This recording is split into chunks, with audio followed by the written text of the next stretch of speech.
Cabbage rolls sat in a brown ceramic pot for 8 hours, and by the time you pulled off the lid, the rice inside had swollen so thick the leaves barely held together. That was a crock-pot supper. No timer, no thermometer, no recipe card. Just a glass lid, low heat, and whatever you could fit inside before you left for church on Sunday morning. By the mid-1970s, Rival had sold millions of those slow cookers, and the suppers that came out of them fed more families on a single paycheck than any appliance before or since. Number 19 on this list is pork chops and cream gravy that started in a test kitchen and ended up in homes across the country inside of a year. And number 7, layered cornmeal over spiced beef and enchilada sauce and turned a Wednesday night into something that tasted like it crossed the border. These are the meals that disappeared when the microwave took over. Here are 25 lost crock-pot suppers from the 1970s that vanished forever. Number 25. Cabbage rolls. Ground beef mixed with cooked rice, a beaten egg, salt, and pepper, spooned onto blanched cabbage leaves and rolled tight. You lined them seam-side down in the crock pot and covered them with canned tomato sauce. 6 hours on low and the cabbage went translucent, the meat stayed moist, and the tomato sauce thickened into a glaze that stuck to every roll. In steel towns across Pennsylvania and Ohio, Polish and Slovak families called them chalupki and served them at every wedding, every funeral, and most Fridays in between. The crock-pot version skipped the oven entirely and kept the rolls from drying out on top. You lifted them out with a slotted spoon and the sauce came with them. A platter of 8 or 10 rolls fed the whole table, and the leftovers reheated the next day without losing a thing. Number 24. Swiss steak. A thick slice of round steak pounded with a meat mallet, dredged in flour and laid flat in the crock pot with canned tomatoes, sliced onion, celery, and a shake of garlic powder. 8 hours on low and the toughest, cheapest cut at the butcher counter turned into something you could cut with the side of a fork. The tomatoes broke down into a chunky sauce and the onion and celery melted into it. Swiss steak had nothing to do with Switzerland. The name came from the technique of Swissing, which meant pounding the fibers flat to tenderize them. In the 1970s, round steak was the budget cut every family bought when chuck roast felt like a splurge. You served it over rice or mashed potatoes and the sauce did all the talking. Before I go any further, for the folks who want more recipes like these all in one place, I put together the Vintage Recipe Guide. It is a cookbook full of the meals your family used to make. You can find it on my website, vintagelifestyleusa.com. I will not bring it up again. If you want it, it is there. Now, back to the list. Number 23. Chili con carne. Ground beef browned on the stove with diced onion, then scraped into the crock pot with kidney beans, canned tomatoes, chili powder, cumin, and a pinch of cayenne. 6 hours on low, and the kitchen smelled like a chili parlor in Cincinnati. The beans soaked up the spice, and the tomato thickened into a sauce that coated the back of a spoon. Every family made it differently. Some added a spoonful of cocoa powder. Some left the beans out entirely and called everything else the real version. The argument was part of the recipe. You served it in a deep bowl with shredded cheddar, diced onion, and a handful of saltines crumbled on top. The crock pot turned chili into a workday meal instead of a weekend project, and it tasted better for having cooked all day. Number 22. Pepper steak. Flank steak sliced thin against the grain, green bell peppers cut into strips, a can of stewed tomatoes, soy sauce, garlic, and a pinch of sugar. The soy sauce turned the beef dark and salty, and the green peppers held their shape just enough to still have a bite after 6 hours on low. You served it over white rice, and it looked like something from a Chinese restaurant, which was exactly the point. Suburban families in the 1970s were just starting to cook things they had only ever ordered at a restaurant, and pepper steak was one of the first crossovers. The crock-pot version was simpler than the stir-fry original, but the long cooking melted the tough flank steak into something tender, and the tomatoes and soy sauce turned into a loose red sauce that coated the rice and left a ring of color around the edge of the plate. Number 21. Chicken paprikash. Chicken thighs, onions, sweet paprika, a can of diced tomatoes, and a carton of sour cream stirred in at the end. The paprika colored everything a warm orange red, and the sour cream smoothed it into a sauce that clung to wide egg noodles. Hungarian grandmothers in Ohio and Pennsylvania had been making this on the stovetop for generations, but the Crockpot turned it into a workday meal. You layered the chicken and onions in the morning, dusted paprika over the top until it looked like rust, and came home to a kitchen that smelled like somebody else had been cooking all day. The sour cream went in last, stirred through the sauce just before serving. Without it, you had stewed chicken. With it, you had paprikash, and the difference was everything. Number 20. Ham and navy bean soup. Dried navy beans soaked overnight, a leftover ham bone with some meat still clinging to it, diced onion, carrots, celery, and enough water to cover everything. The Crockpot ran on low for 8 hours and turned those hard little beans into something creamy and soft. The ham bone gave the broth a smoky depth that no amount of seasoning could replace. By the time you fished the bone out, the meat had fallen off into the soup, and the beans had thickened the liquid into something closer to a stew than a broth. You served it with cornbread or a thick slice of buttered white bread.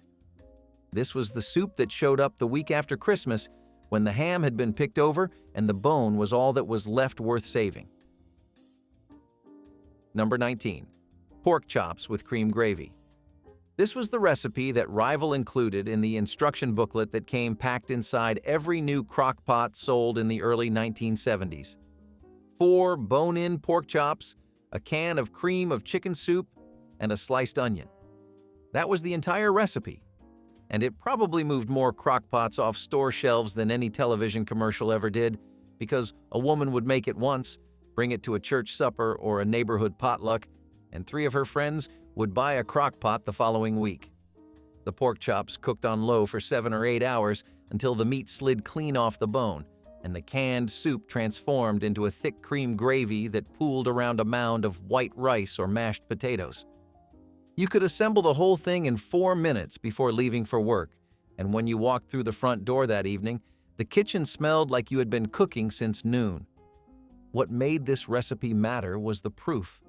Proof that a small countertop appliance and a can of soup could put a real supper on the table that tasted like somebody had spent the afternoon caring about it.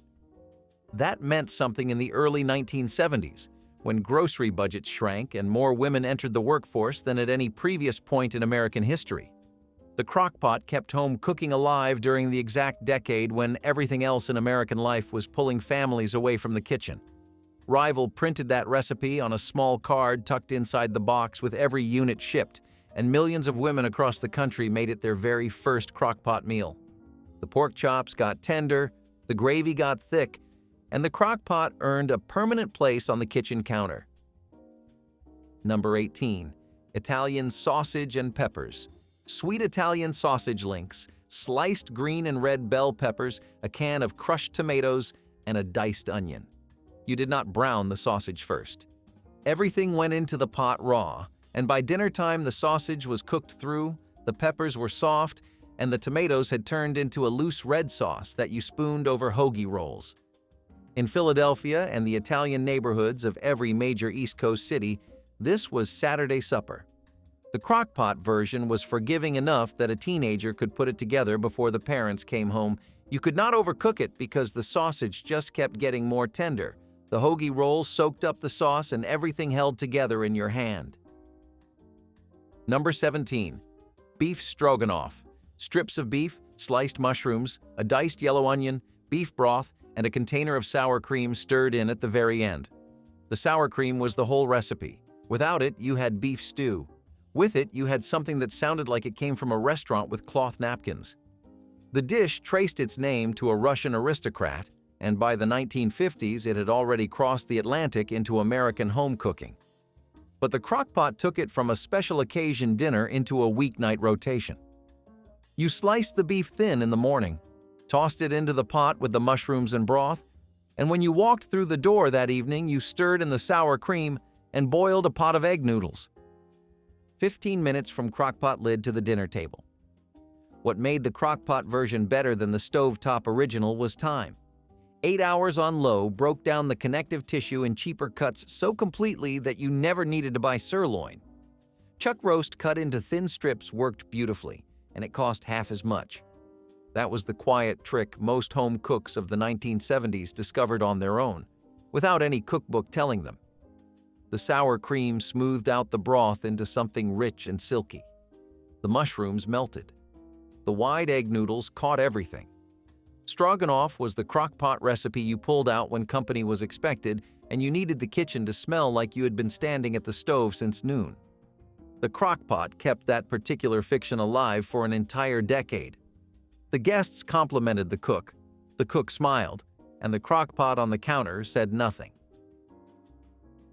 Number 16. Stuffed green peppers. Green bell peppers with the top sliced off and the seeds scooped clean, packed with a mixture of ground beef, cooked rice, diced onion, and tomato sauce.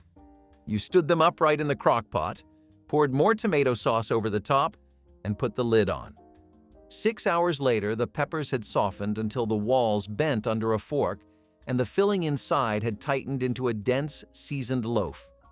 The rice absorbed the beef drippings and the tomato sauce pooled around the base of each pepper. In the 1970s, green peppers were cheap and available year-round, which made this a reliable midweek supper. You pulled one pepper out per person, set it on a plate, and the meal was already portioned. No carving, no scooping, no second trips to the stove. Number 15. Country Captain chicken. Chicken thighs, a diced onion, a green bell pepper, canned tomatoes, a tablespoon of curry powder, and a handful of raisins and slivered almonds. The curry powder gave the sauce a golden color and a warmth that sat at the back of your tongue without burning. The raisins plumped up in the liquid and added a sweetness that balanced the spice. Country Captain had been a Southern supper since the 1800s, brought to the port of Savannah by way of the spice trade routes. By the 1970s, it had settled into church cookbooks across Georgia and the Carolinas.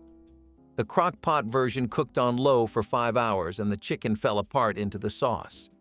You served it over white rice with the almonds scattered on top, and the plate looked like it came from somewhere far away. Nobody who bought a crock-pot in 1974 called it liberation. They called it practical. But what it handed back to the women who used it was something no kitchen gadget before it ever had. It gave back the afternoon. For generations, putting supper on the table meant standing at the stove for the last 2 hours of the day, monitoring heat, stirring pots, adjusting flames. The crockpot eliminated all of it. You loaded it before dawn, you left, and you came home to a meal that smelled like you never left at all. That quiet revolution played out in millions of kitchens without a single headline. No television special covered the slow cooker as a tool of independence, but the women who used it knew exactly what they had. They had their evening back. Number 14. Short ribs in onion gravy. Bone-in beef short ribs, 3 large onions sliced thin, beef broth, and a splash of Worcestershire sauce. The onions cooked down over 8 hours into a sweet golden mass that barely resembled onions, and the short ribs sat in that bath until the bones slid out clean. You served it with mashed potatoes because nothing else made sense. The gravy was thick enough to hold a spoon upright. Short ribs were cheap in the 1970s because butchers had more of them than customers wanted. That changed when restaurants discovered them and the price climbed. But in 1976, short ribs were the working family's roast, and the crock-pot made them taste like something from a dining room with candles on the table. Number 13. Lentil soup with smoked sausage, a bag of brown lentils, a ring of smoked kielbasa sliced into rounds, diced carrots, celery, onion, and a bay leaf. The lentils did not need soaking overnight like dried beans, which made this the fastest crock-pot soup you could put together. Everything went in at once with enough water to cover it, and 6 hours later you had a thick, smoky soup that tasted like it took all day because it did. The kielbasa gave the broth a salty, smoked pork flavor that no amount of seasoning could replicate, and the lentils broke down just enough to thicken everything without turning to mush. In Polish and Czech neighborhoods on the south side of Chicago, this was Thursday supper. A bag of lentils cost less than a loaf of bread, and the sausage stretched across the entire pot. Number 12. Smothered pork chops. Thick-cut pork chops browned on both sides in a hot skillet, then transferred to the crock pot and covered with sliced onions, chicken broth, and a spoonful of flour stirred smooth. The browning gave the chops a crust. The crock pot turned everything underneath that crust soft and tender. The onions melted into the broth, the flour thickened it into gravy, and by supper time, the chops were sitting in a pool of something you would have been proud to serve at a dinner party. In the South, smothered pork chops had been a cast-iron skillet dish for generations. The crock-pot version was slower and gentler, and the chops never dried out the way they did on the stovetop when you turned your back for 10 minutes. You served them with cornbread and green beans. Number 11. Sloppy Joes. Ground beef, diced onion, ketchup, a spoonful of brown sugar, a squirt of yellow mustard, a splash of Worcestershire sauce, and a can of tomato sauce. The crock pot turned all of that into a thick, sweet, tangy meat sauce that you spooned onto hamburger buns. The longer it cooked, the better it got, because the sugar caramelized into the tomato and the mustard mellowed out. In school cafeterias and church fellowship halls and kitchen counters from coast to coast, Sloppy Joes were the meal that nobody argued about. Children ate them. Teenagers ate them. Grown men who claimed to hate everything ate them. You served them with potato chips and a pickle spear and called it done. The napkin pile mattered more than the side dish. Number 10. Corned beef and cabbage. A corned beef brisket, a head of cabbage cut into wedges, potatoes, and carrots. You put the brisket in first with enough water to cover it, set the crock pot on low, and added the vegetables halfway through. The meat cooked until it shredded with a fork, and the cabbage absorbed the salty, peppery brine until it was soft and full of flavor. In Irish-American households from Boston to San Francisco, this was the meal that showed up every March and often stayed in the rotation through spring. The crock pot made it nearly impossible to ruin the brisket, which was the biggest risk of making it on the stovetop. You sliced it thin against the grain and put a jar of mustard on the table. Number 9. Meatball stew. Homemade meatballs. Potatoes cut into chunks, carrots, peas, and beef broth. The meatballs were the work. You mixed the beef with an egg and breadcrumbs and a pinch of onion powder, shaped them by hand, and browned them in a skillet before dropping them into the crock pot with everything else. The stew cooked all day, and by evening the meatballs had absorbed the broth and the potatoes had gone soft at the edges. Children remembered this meal 30 years later, not because it was special, but because it showed up reliably once a week with the same taste every time. Consistency was its own kind of comfort, and a crock pot full of meatball stew delivered that without asking for anything in return. Number 8. Split pea soup with ham. A bag of dried split peas, a leftover ham bone, diced carrots, celery, an onion, and water. No soaking required.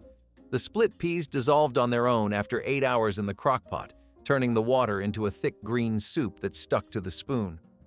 The ham bone gave up its salt and smoke slowly, and by evening the broth tasted like it had been simmering on a farmhouse stove since dawn. You pulled the bone out at the end and shredded any meat that was still hanging on, then stirred it back into the pot. In the 1970s, a ham bone was free. You saved it in the freezer after Sunday dinner and waited for a cold week. The soup was heavy enough to be the entire meal, served with nothing but a heel of bread and butter.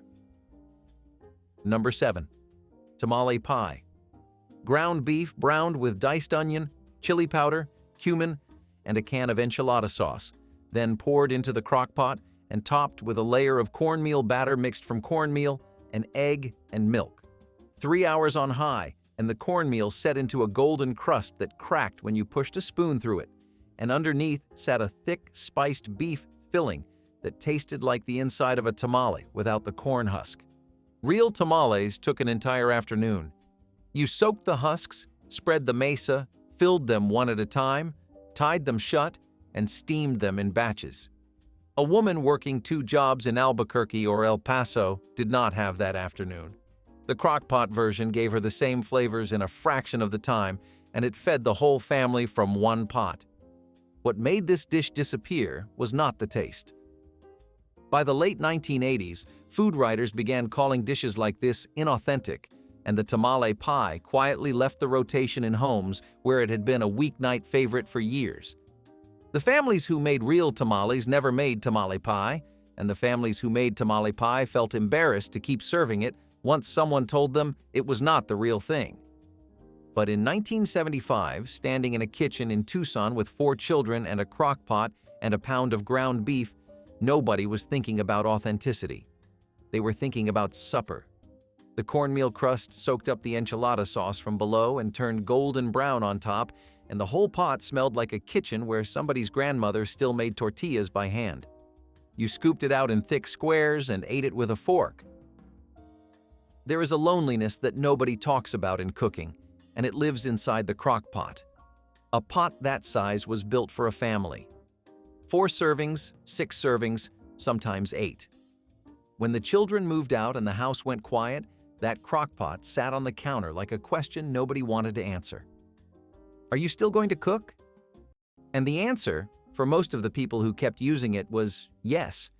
They filled it for 1 the same way they once filled it for 5, and they ate the leftovers for days. Not because they had to, because the act of cooking a real meal from raw ingredients in a real kitchen for yourself was a declaration that you still mattered enough to sit at a table and eat something warm. The crockpot held that dignity without ever being asked to. Number 6. Brunswick stew, shredded chicken, canned tomatoes, lima beans, corn, potatoes, and barbecue sauce. Virginia and Georgia both claim to have invented it, and the argument has been going for over a century. The original version used squirrel or rabbit. By the 1970s, chicken had replaced the wild game entirely, and the crock pot had replaced the cast iron kettle that once hung over an open fire. The stew cooked low and slow until the potatoes broke apart and thickened the broth on their own. It was smoky and sweet and thick enough to eat with a fork. In the Carolinas, churches sold it by the quart at fundraisers. The crockpot version was smaller but tasted the same, and the woman who made it never had to stand over an open fire to get it there. Number 5. Pinto beans and ham hocks. Dried pinto beans soaked overnight, 2 smoked ham hocks, a diced onion, garlic, and water. The crockpot made this the easiest meal in any southern kitchen. You loaded it at sunrise, and by supper the beans were soft and the ham had given up every bit of smoke and salt it had. The broth turned thick and murky and tasted like a meal all by itself, poured over rice or cornbread crumbled into the bottom of the bowl. In Texas and Oklahoma and across Appalachia, this was poor man's supper in the truest sense. A bag of pintos cost pennies. A ham hock was the part of the pig nobody else wanted. Together in a crock pot, they became something good enough that people who could afford better still made it, because nothing else tasted like home. Number 4. Stewed tomatoes with ground beef. Ground beef browned on the stove, a large can of stewed tomatoes, and elbow macaroni cooked separately and stirred in at the end. Some families called it goulash, some called it slumgullion, some called it whatever Mom called it.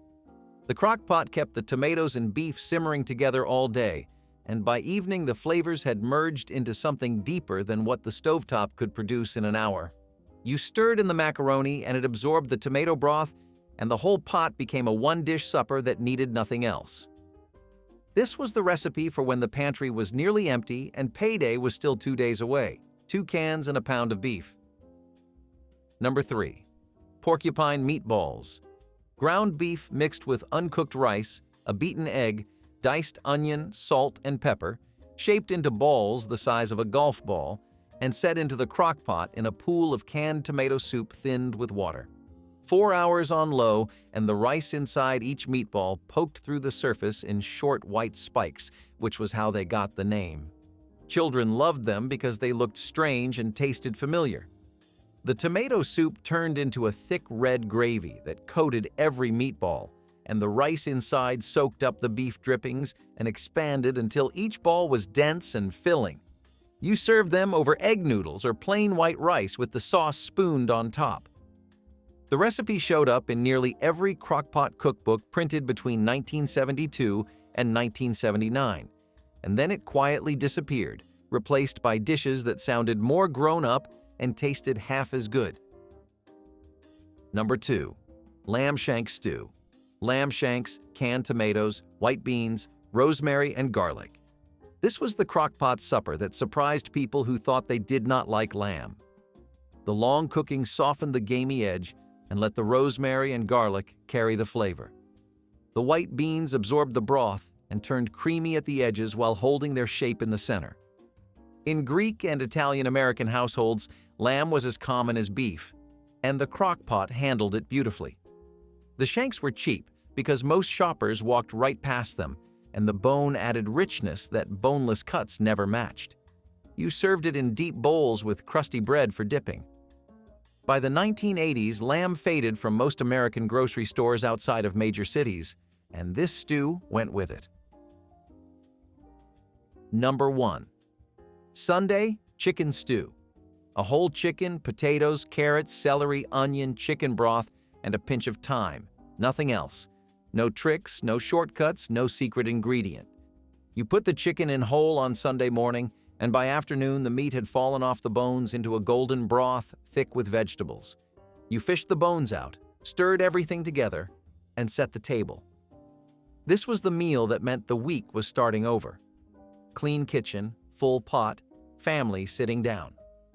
The chicken cost less than anything else at the meat counter, and the crockpot turned it into enough food for 2 days.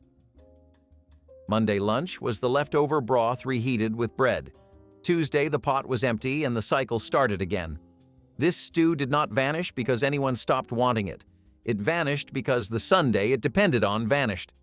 The long morning, the slow afternoon, the table set for everyone at once. When Sunday started moving as fast as every other day, the crockpot stayed on the counter, but nobody plugged it in. Corn pudding was a beloved dish in Southern church meals, celebrated for its comforting blend of sweet and savory flavors. This baked custard combined fresh or canned corn with eggs, milk, sugar, and a touch of butter, resulting in a smooth, creamy texture that was both rich and satisfying. Corn pudding was a staple at potlucks and holiday gatherings, prized for its ability to complement a variety of mains, from ham to fried chicken. Its simplicity made it accessible for cooks of all skill levels, while its depth of flavor made it a crowd pleaser. The dish often brought a sense of warmth and tradition to church suppers, connecting generations through shared recipes passed down over time. Corn pudding embodied Southern hospitality and the spirit of communal dining, proving that humble ingredients could create memorable meals. Its sweet undertones balanced perfectly with savory notes, making it a versatile addition to any feast or casual supper alike. Venison pot pie was a celebration of the hunt and a lesson in slow cooking. When deer season ended and meat filled the freezer, farm families would stew chunks of venison with carrots, onions, potatoes, and peas in a thick brown gravy. That filling went into a deep pie dish and was topped with a flaky, buttery crust made from scratch. The pie baked until golden, the filling bubbling at the edges, and the scent filling every corner of the kitchen. It was a full meal in one dish, rich and comforting. The venison was gamey but tender, the vegetables sweet from slow simmering, and the crust a little crisp on top, soft underneath. It was not fast food. It was not clean food. It was the kind of supper that left the table quiet, except for the clink of forks and the second helpings. Venison pot pie is rare now. Most people do not hunt. Fewer still bake pies for dinner.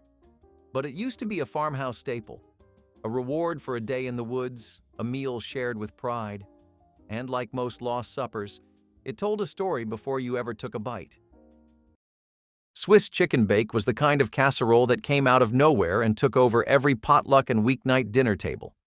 You took chicken breasts, boneless, skinless, and layered them in a baking dish. Then came slices of Swiss cheese, melted right on top. Over that, you poured cream of chicken soup mixed with a splash of milk or sour cream. But the real finishing move? A thick blanket of seasoned stuffing from a box, spread over everything like a crunchy, buttery crown. The whole thing baked until bubbling, the top golden and crisp, the chicken tender and juicy underneath. It looked simple. It tasted like something a diner would charge extra for. The flavors were rich and satisfying, with just enough sharpness from the Swiss to keep you coming back. It was fast, filling, and felt like a real meal, even when it came straight from cans and packages. In the 1980s, that was the magic. You did not need to make everything from scratch. You just needed to make something everyone wanted to eat. Swiss chicken bake was that dish, humble, heavy, and completely unforgettable.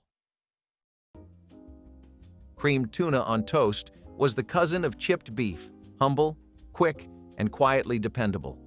Canned tuna stirred into a thick white sauce, poured over toasted bread that had seen better days. It wasn't glamorous, but it was filling, and in the right moment, it felt like a blessing.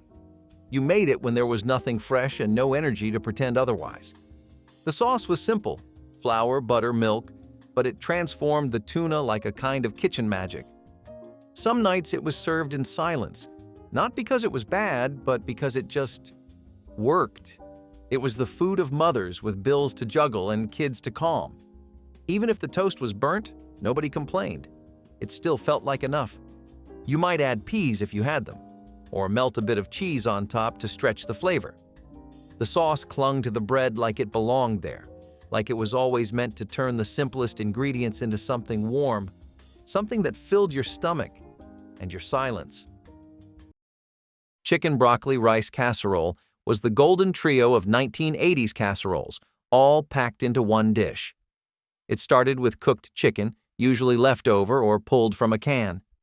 Then came frozen broccoli, thawed just enough to mix in. Add a cup of uncooked minute rice, pour in a can of cream of chicken or mushroom soup, and stir it all together with a fistful of shredded cheddar. Into the oven it went, and out came a creamy, cheesy, one-pan miracle. The rice puffed up, the cheese melted, and the broccoli softened just enough to make everyone feel like they were eating something healthy. It was simple, satisfying, and endlessly adaptable. You could make it ahead. You could freeze it. You could double it and feed an army. Chicken broccoli rice casserole was not trying to win any awards. It was trying to get dinner on the table and still have everyone walk away happy. And most nights, it did exactly that. Milquetoast supper was as quiet and gentle as food can get. Slices of toasted bread soaked in hot milk, softened just enough to melt in your mouth. A pat of butter on top, maybe a sprinkle of sugar, maybe a pinch of salt and pepper. It was a dish for those with small appetites, babies, the elderly, anyone coming down from a fever or a long, hard day. Some nights, when money was tight or supplies were low, it was dinner for the whole family. It was not flashy or filling, but it had a kind of quiet dignity. It said, "We do not have much, but we have this." For some, milquetoast was tied to sickness. For others, it was tied to comfort. Either way, it left a mark. It is nearly forgotten now, replaced by packaged foods and flashier meals. But for generations, this humble supper was a soft landing. And sometimes, that was enough. Swedish meatballs with lingonberry sauce were a celebrated dish in many Lutheran church communities, combining small, tender meatballs simmered in a creamy gravy with the bright tartness of lingonberry sauce. The meatballs were traditionally made with ground beef or pork, mixed with breadcrumbs, onions, and spices, then browned before being cooked through in a savory sauce.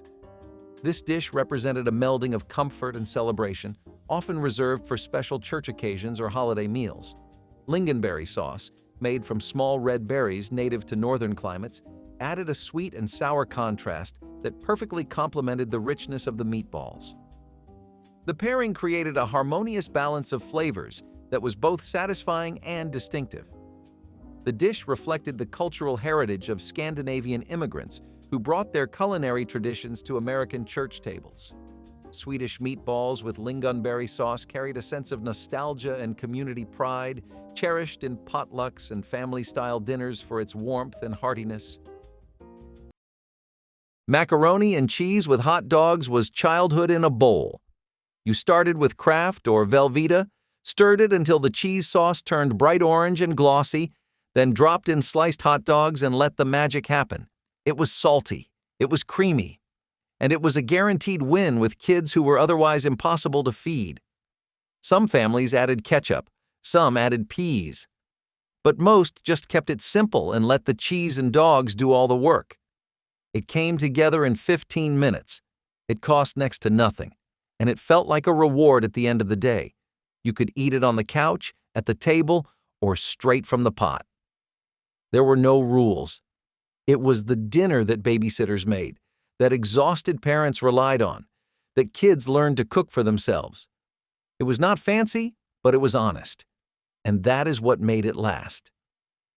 Macaroni and cheese with hot dogs was a dish that knew exactly what it was and never tried to be anything else. Shepherd's pie made from leftover roast beef was one of the smartest ways to turn yesterday's dinner into today's comfort food. You chopped or shredded the roast, mixed it with onions, carrots, and gravy, and spread it in a baking dish. Then came the mashed potatoes, smoothed on top like a thick, buttery blanket. Baked until the top turned golden and the filling bubbled underneath, it was a second chance for Sunday's meal. Every bite was layered: soft potatoes, rich meat, sweet vegetables, and warm gravy. Nothing was wasted. Not the roast, not the drippings, not the potatoes. It was especially common in colder months when leftovers had to be used up fast and ovens doubled as heaters. Today, shepherd's pie is often made with ground meat or skipped entirely. But the roast beef version, that was farmhouse resourcefulness at its best. One dish, one oven, one more day of eating well. Meatloaf with ketchup glaze was the definition of classic comfort, a slab of ground beef mixed with breadcrumbs, onions, and egg, then topped with a thick sweet glaze of ketchup and brown sugar. It sat in a loaf pan, sizzling as the glaze caramelized in the oven, sending out smells that filled every corner of the house. It was never flashy, but it never needed to be. This was the kind of supper that could stretch a pound of ground beef into a meal for 6. Every slice was the same, moist, tender, and sticky on top. Some families added Worcestershire or mustard, others swore by keeping it simple. Either way, it was a permanent fixture of the 1980s dinner table. It was dependable, it was nostalgic, and it somehow got better the next day in a sandwich with a slice of white bread.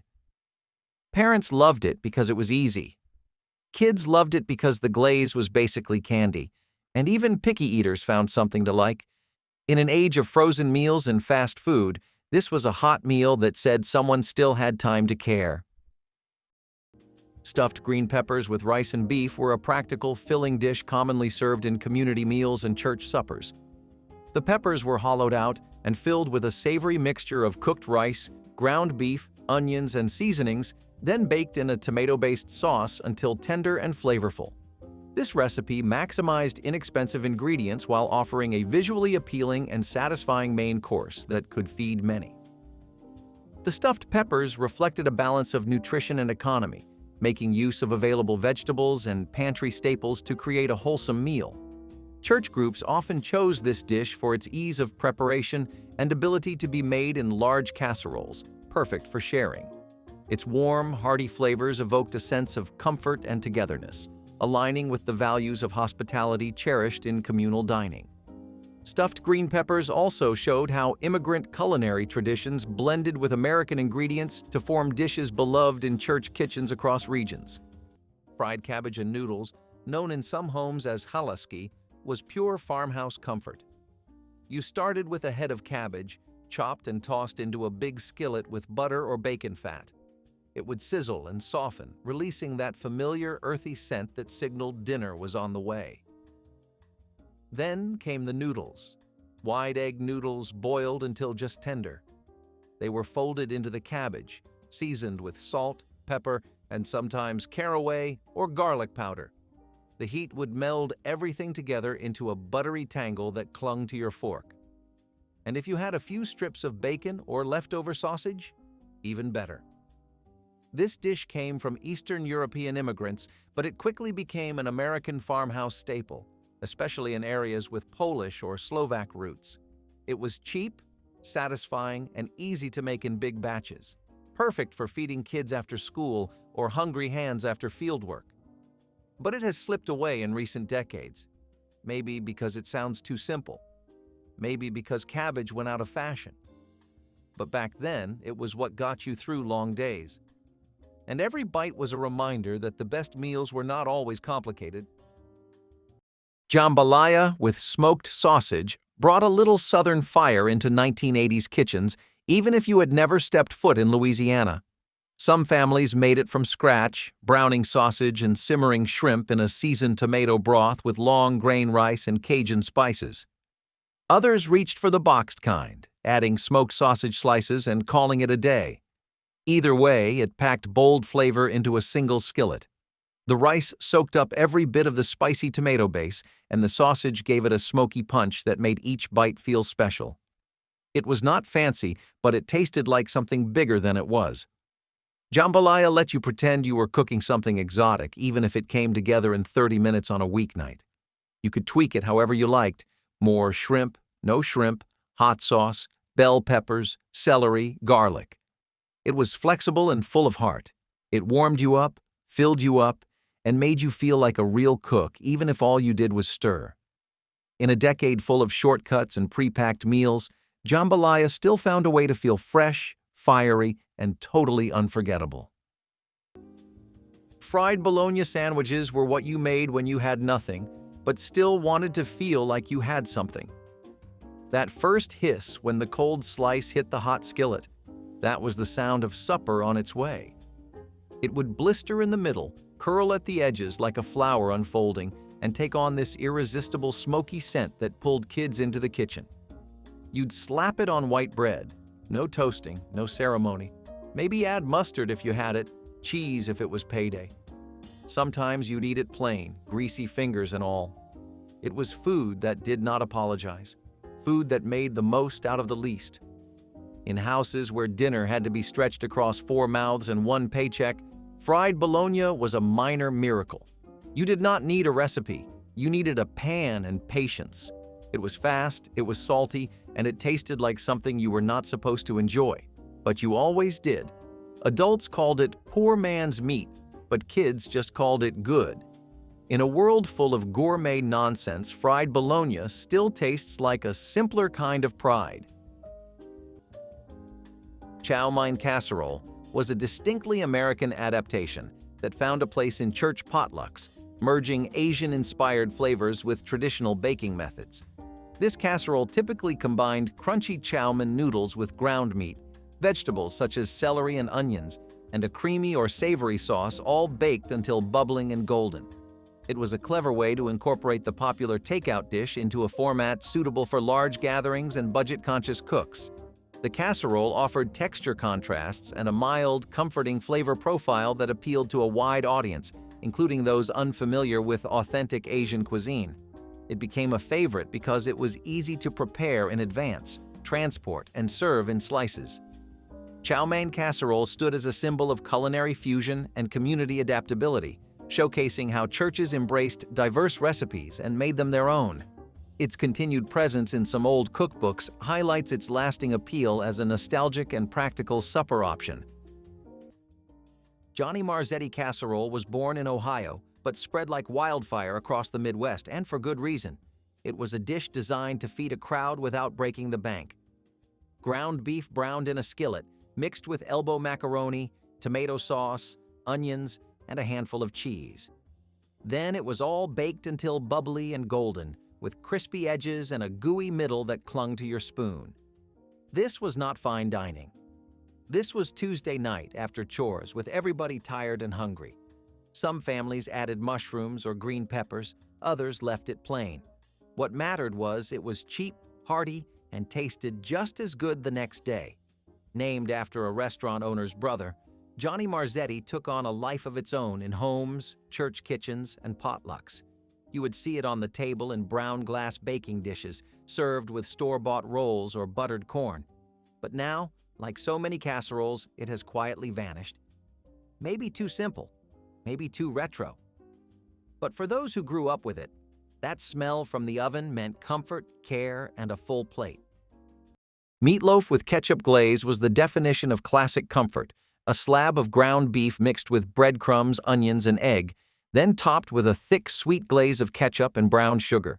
It sat in a loaf pan, sizzling as the glaze caramelized in the oven, sending out smells that filled every corner of the house. It was never flashy, but it never needed to be. This was the kind of supper that could stretch a pound of ground beef into a meal for 6. Every slice was the same, moist, tender, and sticky on top. Some families added Worcestershire or mustard, others swore by keeping it simple. Either way, it was a permanent fixture of the 1980s dinner table. It was dependable, it was nostalgic, and it somehow got better the next day in a sandwich with a slice of white bread. Parents loved it because it was easy. Kids loved it because the glaze was basically candy, and even picky eaters found something to like. In an age of frozen meals and fast food, this was a hot meal that said someone still had time to care. Creamed chipped beef on toast, still sometimes whispered as SOS long after the war, was the kind of dish that carried 1,000 stories.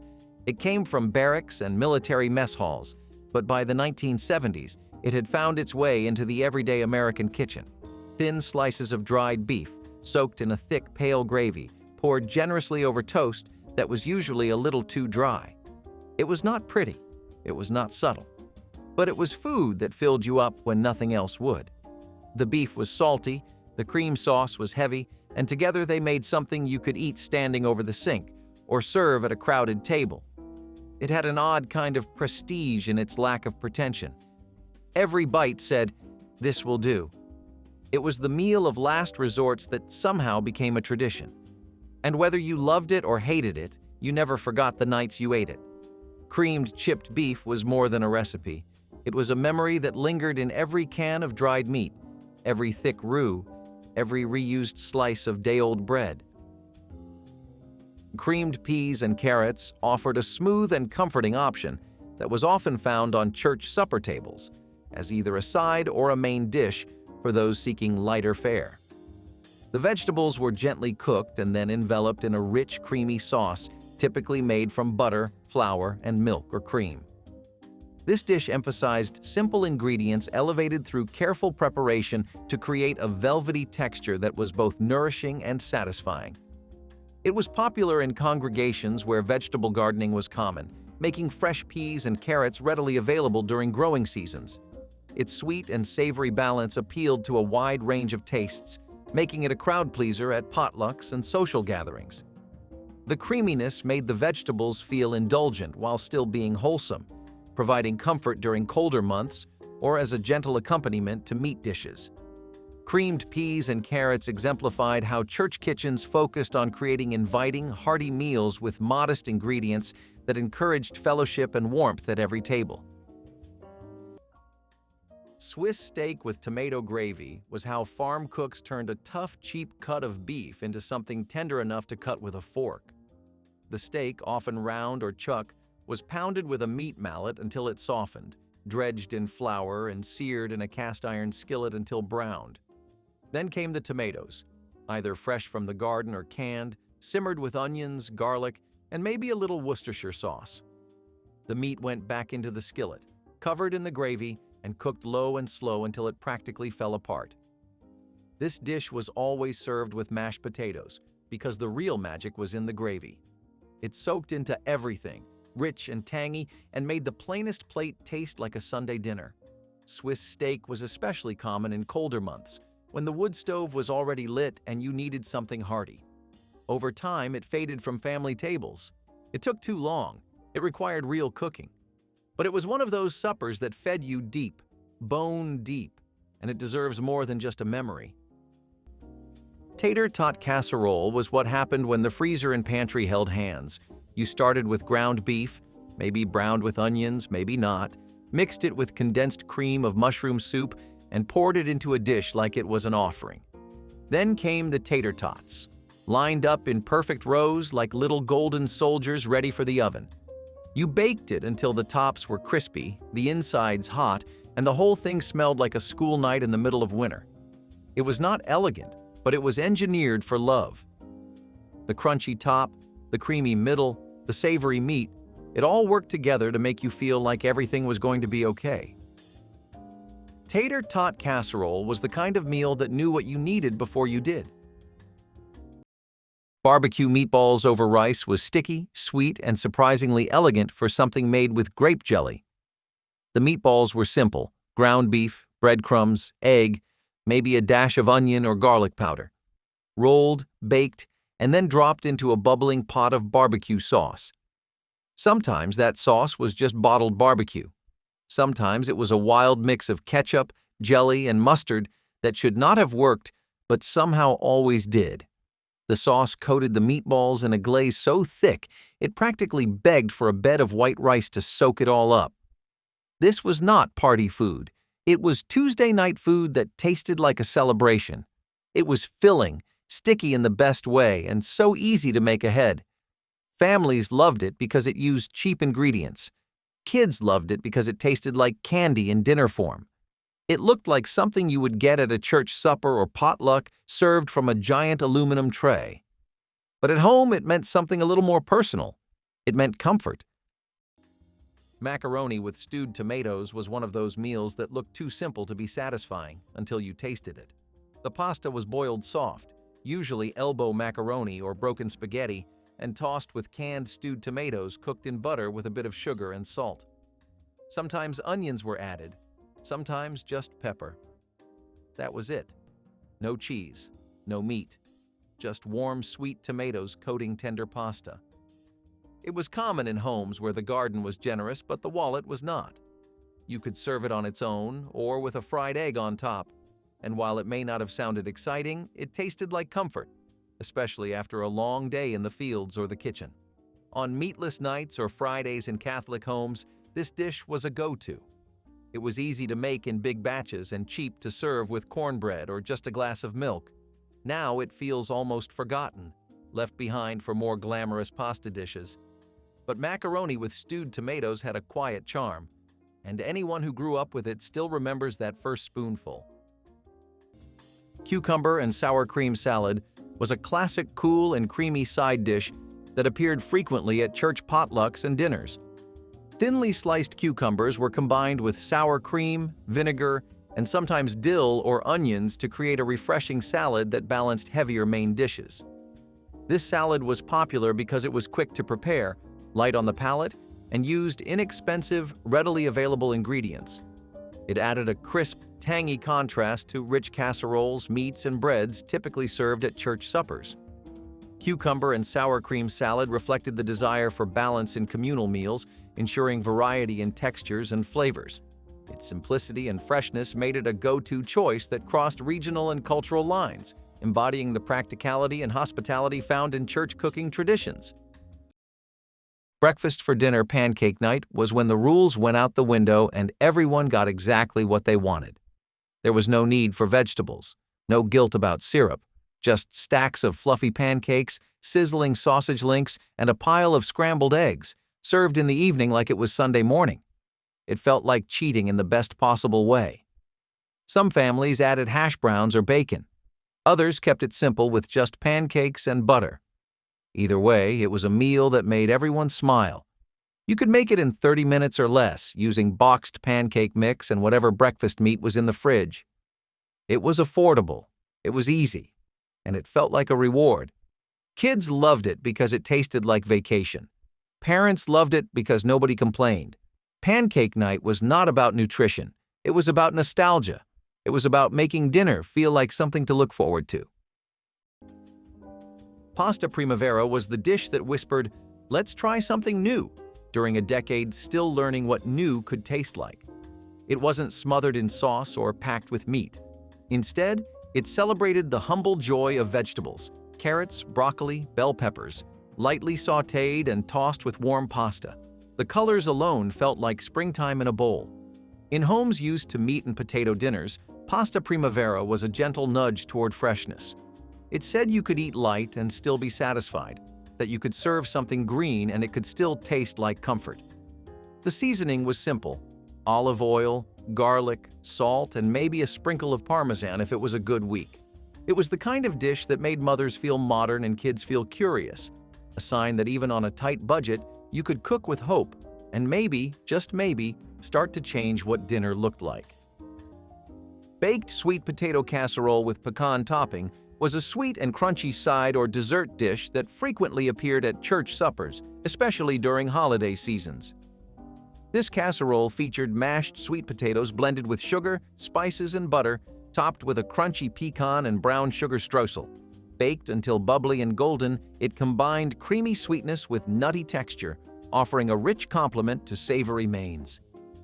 The dish was celebrated for its comforting flavors and festive appearance, making it a favorite in congregations that valued tradition and seasonal celebration.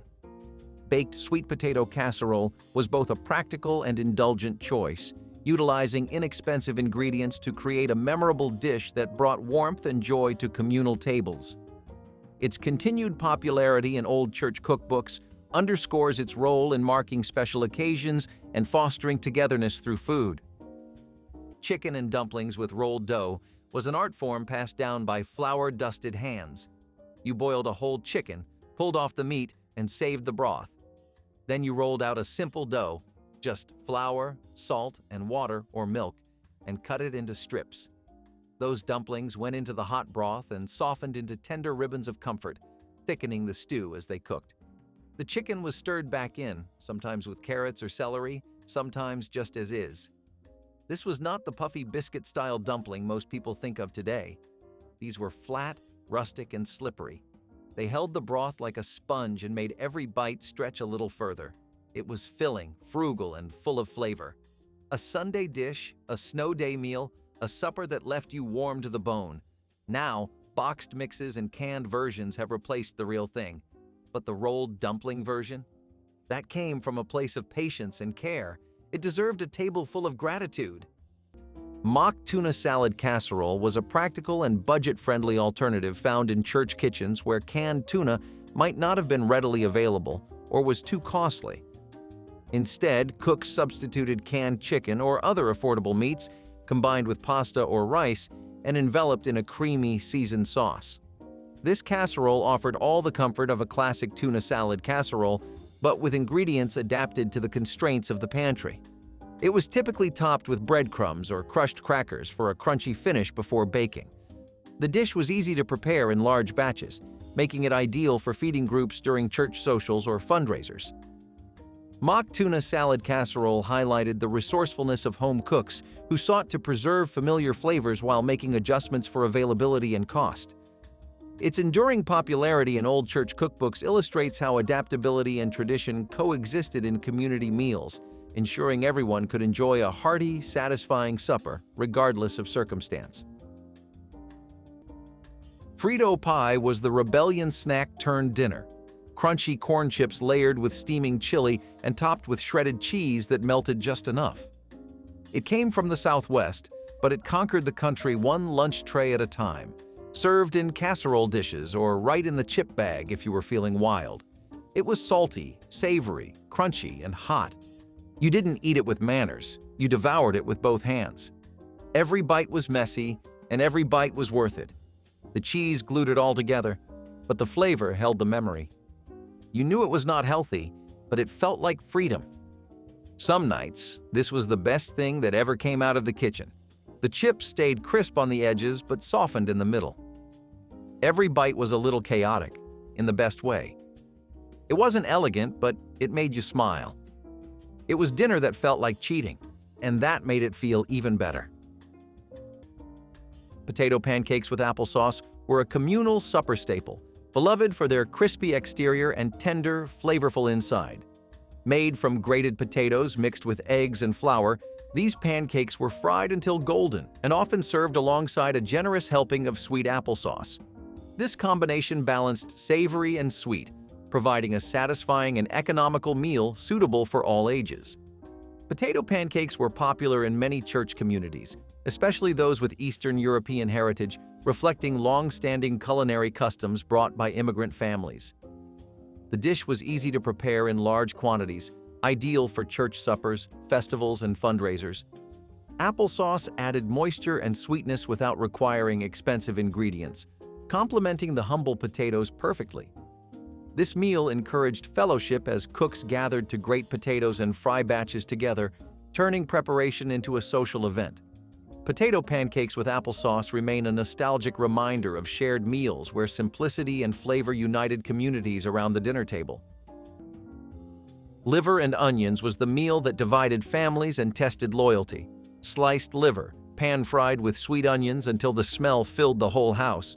You either loved it or ran from it, but it showed up anyway. Some said it tasted like pennies, others called it rich. Your father swore it built character, and maybe he was right. You chewed slower, paused longer, and hoped for more onions. The skillet told you what was for dinner before anyone said a word. And once it was on your plate, there was no backing out. Because it was cheap, because it was full of iron, because your parents said it was good for you. And maybe it was. The onions helped. Caramelized, golden, soft. They balanced the metallic tang of the meat, tried to make it gentler. Liver and onions was not comfort food. It was character food. And if you made it through the plate, you felt just a little tougher. That is 25 Crockpot suppers from a decade when slow was not a weakness, but a way of life. If you still have a Crockpot sitting in the back of a cabinet somewhere, pull it out this week. Pick one recipe from this list, set it up before you leave in the morning, and let the kitchen fill with the smell of something real. Tell me in the comments which one your family used to make. Hit subscribe if you have not already, and I will see you in the next one. I am James.